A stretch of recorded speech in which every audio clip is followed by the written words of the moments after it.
Now let's move on to our next conversation. Nigeria has achieved a significant breakthrough in curbing crude oil theft and losses, with figures from the Nigerian Upstream Petroleum Regulatory Commission showing a 50.2% reduction in losses during the first 7 months of 2025. According to a statement issued by the head of media and strategic communications, Eniola Akikuotu, the country lost 2.04 million barrels of crude between January and July 2025, averaging 9,600 barrels per day. This is the lowest level since 2009, when daily losses stood at 8,500 barrels. Tonight, let's speak with Dr. Stephen Okori, security consultant, strategist, fellow Nigerian Army Research Center, for this conversation. What does he believe are the key reasons crude oil theft has dropped to its lowest levels since 2009? Dr. Okori, thank you very much for joining us this evening. Yeah, good evening. Thank you for having me. Thank you very much. So what was your first reaction to this latest development? What does it mean to you? Yeah, it means a whole lot to me, and I think to other Nigerians that are out there, either watching or listening to us. What that means is that it's the step in the right direction, because of course you agree with me that the major source of revenue of Nigeria is crude oil, you know. So with this latest news of what we are hearing about what is happening in that sector, I think is a welcome development. And there's a lot of factors that has played out, right? Because it would result with what we are hearing now, you know. The Nigerian Navy have been trying their best in the time past and all that. And very recently, not too long ago, Tantita Security Organization also has come also to play a role in trying to see that Nigeria meets the OPEC quota. Before now, you agree with me that Nigeria has been struggling with trying to see how to meet the OPEC quota of 1.5 million barrel per day, you know. Yeah, so with what we're seeing now, and with the effort of the Nigerian Navy and also Tantita Security Organization, we're pleased to see that there's drastic reduction in oil theft and the activities of illegal bunkers or bunkering that is we are seeing in the Niger Delta region. Right, and you know, anyone out there may be wondering how NUPRC arrived at the figure of 9,600 barrels per day in July 2025. From what you know and what you may have observed, what data sources, measurements and other processes are involved? Because the hint is that we have always struggled with data. Yes, you see, this part of the world, data is our problem. Let me use this opportunity to appreciate the leadership of the NUPRC under the leadership of Engineer Gbenga Komolafe. That goes to show that the man and his team are doing very well in trying to see how to help address these challenges that we've been encountering in time past. You see, when the head is doing what is right, of course, the subordinates will also toe the path of the leadership of such organization. Their mandate is clear, you know, and with what we have seen, just the way I said, with the effort the Nigerian Navy is doing, there is need for a subunit, just like the Tantita. Otherwise, before now, we weren't seeing this desired result. But what we are seeing now is that there's this collaboration between a security agency, which is the Nigerian Navy, and also a subunit, the Tantita Security Organization. And when it takes collaboration, when it takes a synergy, when it takes cooperation, you know, the desired result is achieved. And that is what we are seeing now. So with the petroleum, the passage of the PIA, you know, the PIA Act has also given opportunity for also communities, local communities, to also be part of what we are seeing, right? Because they are also committed in seeing that the desired result is achieved, because they have certain percentage to also benefit from the PIA Act that was passed into law by the previous government.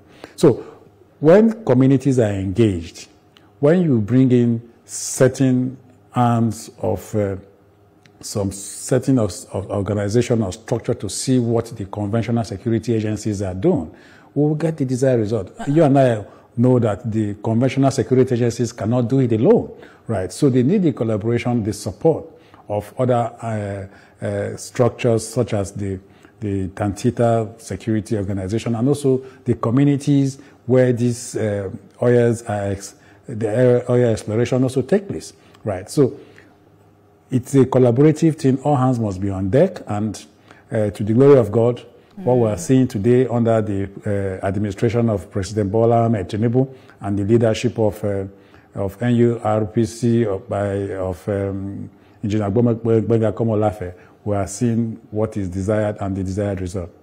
And you also talked about the extent to which the PIA Act may have contributed to this decline. But I'm curious to know which specific provisions of the PIA may have, had the strongest impact. Now, the PIA, in the PIA Act, the communities that these oils are drilled from, they have certain percentage that comes to them at that community level. Right. In the event where they see oil theft happening, or bunkers engaging in these activities, in a way trying to see how to shortchange the government or shortchange our country, unable to meet the OPEC quota. That percentage that is expected to come to them, that will also add to the development of their community. I know that it will get to them. So at this level, when they see certain activities that are suspicious, I know that it will not take them time, or they won't hesitate to report to the relevant security agencies that this is what is happening in our communities, right? Because they know what is accrued to them, the benefits that will come to them as host communities, right? So that community engagement, the PIA has given them that opportunity to also benefit from what we are talking about, And if they see such thing and they don't say it, they don't report to the relevant security agencies, the disadvantage is to the community, right? So the PIA has given them that opportunity, that this is what it comes to you, as host communities, the percentage that is accrued to them. So when you look at it, it is also a way to go, that when you see certain things that are suspicious, you must say it. When you see something, say it. And that has been the practice of government of Nigeria. Right.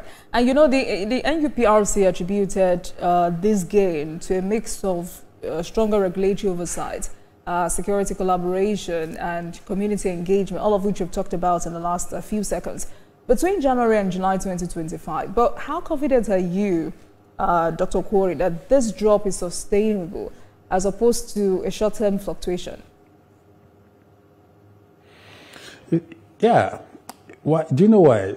Now, I am pretty sure that the government, under the leadership of President Bola Ahmed Tinubu, have seen what it takes. Perhaps they might have gone to the drawing board. But before now, we were consistently struggling to see how to achieve or to get to the OPEC quota, which is 1.5 million barrels per day. Now, having recorded this success in this 2025, this is the third time we have recorded this success of meeting the OPEC quota of more than 1.5 million barrels per day. Now, there are measures that the Navy, Tantita, and other relevant stakeholders must have put in place, right? Now, those measures, it's for the Navy, Tantita, and the community and other stakeholders to see that they sustain it. The problem we have in this part of the world is sustainability. Yes. We have achieved successes now. There is need for us to see the measures that we have put in place that have made the government to see how to achieve this desired result. There's need for us to see how to sustain these measures right? What is it that we have done, the implementation or recommendations from certain policymakers to see that, okay, this is the way to go, right? I'm not an LS expert, but as a security consultant, I know that for us to sustain this achievement, the security measures we have put in place, because we have a lot of oil bunkers, oil thieves that are out there. How have the measures we have put in place to see that we have been able to sustain this? I think that we have achieved the desired result. For us to move forward, let us see that we keep at it, right? Sustain whatever we have done as a country, as a government, as security agencies. Because these guys are out there, these criminal elements are out there. Absolutely. They must up their game, right? They must up their game. And because now they are that still we are out getting there, at them, Dr. they Crude, will be thinking the other way out. Right, yeah. because these bad boys are still out there. How can the federal government and state governments deepen community involvement in pipeline protection and surveillance? Yeah, just the way you and I have been having this conversation the last couple of minutes, there's need for effective community engagement, effective community policing. How are our security agencies, how well are they interacting with members of these communities where these pipelines are domiciled, where they pass through? Because these pipelines pass from one community to another, right? Beyond community engagement and effective community policing, where there should be a constant interaction between members of this community and our security agencies and all that, there is need for us to see how to also toe the line of using sophisticated technology. There's this oil company in Saudi Arabia. They use technology 100%. There are times that when pipelines are busted, right from their office, this video surveillance cameras that they use. How well are we also investing in technology to be able to address these issues?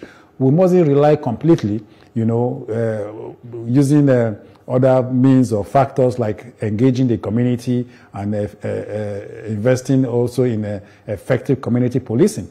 We must also invest in technology, because there's a lot that technology does beyond what the human do, right? So there's need for us to invest also in technology. Like just the way I said, video surveilling cameras can also be along our pipelines in the event where these criminal elements come to temper. It will also send signals and all that. And there should be a robust communication channel in the event where these vandals temper with our pipelines and all that. There should be a channel of communication to our security agencies from the control room, where they are also surveying or laying surveillance on our pipelines in the country. So beyond community engagement, effective community policing, we should also invest in technology as well.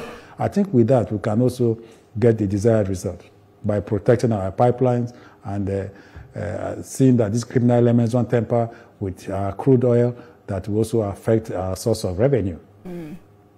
But also, let me ask you, how important is data transparency in sustaining this progress? Without data, we cannot get the desired result, right? Because you and I are talking now, there's already information based on the data released by the NUPRC, right? Now they have told us that we have achieved tremendous success in the reduction of oil theft. It's about 50.2% reduction in oil theft, right? Which, of course, is a reasonable information and a reasonable data, right? I think there's need for us to keep at it. When there's a reduction, we should say it for Nigerians to know, for the critical stakeholders to be aware that there's a reduction in oil theft. When there's an increase, we should not hide such data or information, right, that there's an increase in oil theft. Because when there's an increase in oil theft and we hide and say that, no, what we're experiencing is still reduction, it will not give us a situation where we need to improve on trying to see that the oil that we generate or we produce per day, Because in the event where we try to deceive ourselves by not coming up with the right or adequate data, I don't think we're helping ourselves as a country, you know, and all that. So there is need for us to keep at it. The adequate data should be at the public space, just the way we have this information now that there's drastic reduction in the rate of oil theft in the country. Now, we cannot achieve this without commending President Bola Ahmed Tinubu, because just the way I said, President Bola Ahmed Tinubu is one president that I think that he knows the insecurity issues in this country, right, with regards to our economy, because our economy cannot boom. We cannot have a stable economy when our oil region, the Niger Delta region, is being taken over by criminal elements, right? So the president has given marching orders to the military, the police, and all that for us to get or have a stable economy, we must have our oil sector protected, right? And with what the military is doing, the Chief of Army Staff have followed events with regards to the Chief of Army Staff. Recently, he was in the Niger Delta region trying to see how to motivate the soldiers in the front line, trying to see how to address the insecurity bordering on our illegal oil theft and all that. The chief of the Navy was also there, right? Even also the chief of defense staff. I'm aware that the chief of the IGP also appointed a squad, saddled the responsibility of also protecting our pipelines and also try to see how to counter the efforts of the criminal elements in the Niger Delta region. So all hands are on deck, right? And with the effort also of the Tantita, which is also a private security organization, though there were some squabbles between the Navy and Tantita. And I want to believe that they have resolved themselves and they are also working in collaboration to see that the aim of the government is achieved by protecting the critical oil infrastructure of the country for us to also continue to meet the OPEC quota. You know, yes, we've recorded this progress, but Nigerians are still bothered about why those previously involved in large-scale bunkering or oil theft escape or assumably escape prosecution. What must change in that regard? You see, it's unfortunate that impunity strive. I'm sorry to say, because these criminal elements that indulge in these acts of oil bunkering, oil theft, crude oil theft, and all that, we haven't seen where they've been prosecuted in the court of law. I think that is what is making this criminal, that is what is emboldening these criminal elements, right? I want to believe that what we'll see are foot soldiers. They are sponsors of these foot soldiers that indulge in oil bunkering and crude oil theft. Because sometimes when you ask questions, you hear that there are some persons that are highly placed. Who are these persons that are highly placed that are above the law, right? Justice must be seen, you know, in the event where if you are caught in an act, because Nigeria is not a banana republic. Nigeria is a country that is governed by law. We have our constitution, we have our laws. Nigeria is a sovereign nation. If you go against the constitution, there are certain laws that are contained in our constitution when it has to do with what we are talking about. If you go against it, we must see a situation where such criminal elements are punished, including their sponsors. Who are their sponsors? Because when you look at these foot soldiers, you look at them, they're just petty thieves sent by somebody somewhere. Dr. Corey, there is the challenge of evidence. Yes. So, because you're a security expert, let me throw this question to you just before I let you go. What role should security agencies play in building evidence that can withstand court processes? Because I think that's a huge challenge. Investigation. Okay. Yes. But investigation, when we carry out proper investigation, detailed investigation, it will unravel what we are trying to look out for. It will unravel who these sponsors are, right? And because we are, at each point, we engage the foot soldiers, right? These criminal elements, for me, they are miscreants that are sent by somebody somewhere. But at the end of such detailed investigation, it will unravel or let us know who these who their sponsors are. And at the end, when these sponsors are prosecuted, you know, when they are punished, when they are penalized, sent to jail, depending on the laws, what the law states or stipulates in our laws, then it will go a long way in reducing drastically the incidents that we are seeing in our Niger Delta region. I am not expecting a utopian society where everything is supposed to be perfect. But absolutely. Let us see that there's a drastic reduction in the rate at which these criminals tamper with our pipelines and also steal our crude. Thank you so much, Dr. Okori. Thank you so much. And I'm sure you know why I'm saying thank you. Thank you, I appreciate this. Dr. Stephen Okori is security consultant, strategist, fellow Nigerian Army Resource Center. Thank you so much for this conversation. Thank you for joining us. It's all right. Thank you for having me.